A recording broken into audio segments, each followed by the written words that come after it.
Well now, I'm growing a horn out of my forehead. How are you doing? Also, this guy is back on the front page of the US market news, and that means bad news are still ahead. So here's what's going on. Last week, Bank of America published a crazy report that scared the markets because they're claiming we are going through one of the biggest bond bubbles in our history. And they looked at data as far back as the year 1790. That's right, the year 1790. And now they're calling this the third great bond bear market in our lifetime. And that's because the global bond market has already lost $1.2 trillion, and that's only been in 1 week, because so far the year-to-date losses globally in the bond market are over $12.2 trillion.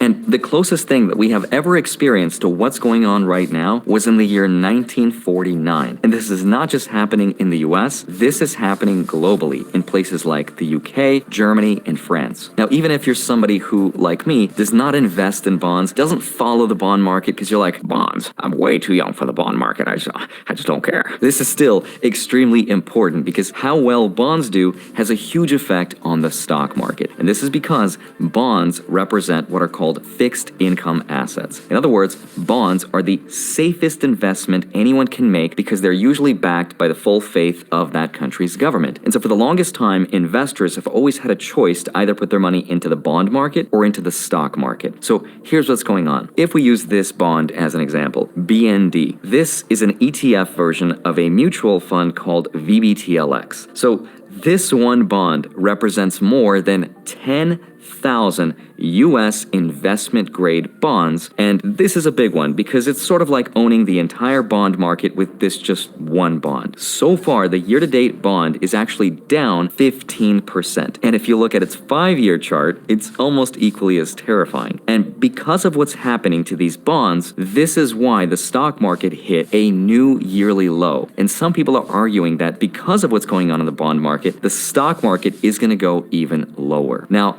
it sounds terrifying, but if you actually pay attention and you understand what's going on behind the scenes, it's even scarier. I'm just kidding. So today, I want to break down all of these